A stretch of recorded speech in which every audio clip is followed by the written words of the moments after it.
Please turn off your cell phones and enjoy the show.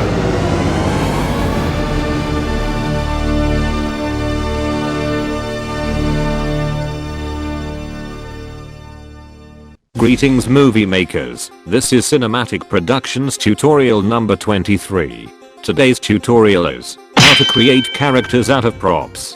Let's start off with the basics, shall we? This is only for beginners. If you already done this, I go and find another tutorial for advance. Remember Pack 3 in Gmod? If you don't know what that is, it's basically an add-on that lets you create your own character player model.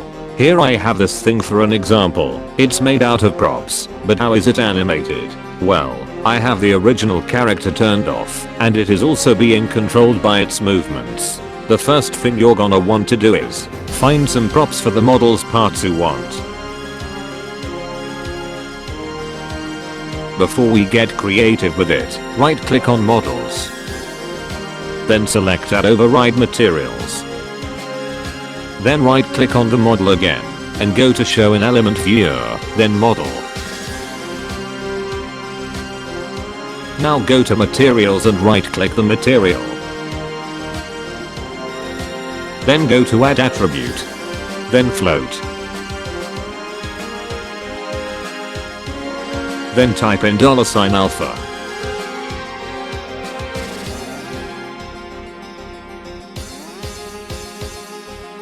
Then change the alpha to 0.5. Now as you can see, it's easier for you to see while you're making a character.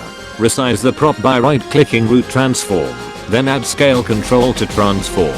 You can also change the scale value by double clicking the slider to whatever number you want.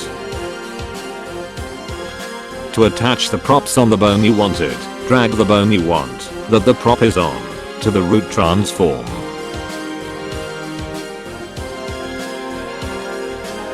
Now do the same thing by finishing your character on each bone with different props. While you're making the character, make sure to check if the props are on the same bone, like the prop is on head, shoulders or any other type of bone.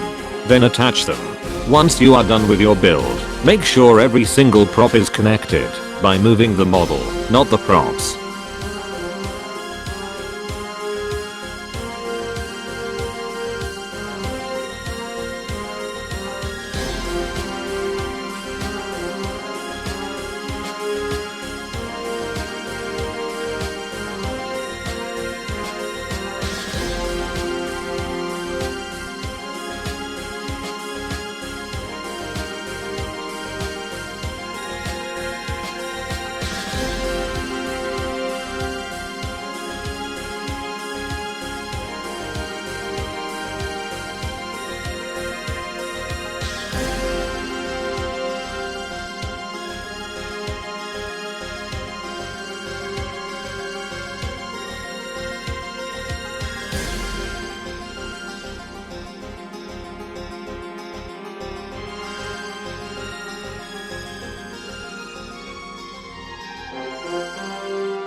After that, go ahead and select this button called Toggle Visibility on the puppet.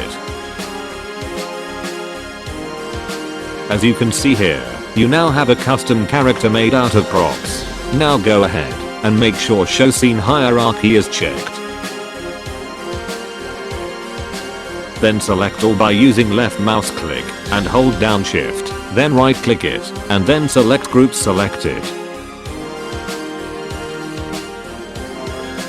Hopefully this tutorial helped you out on how to begin your SFM project. Soon or later the next tutorial I will show you some more tips and tricks on your SFM project. Subscribe and leave a like, and I will see you next time.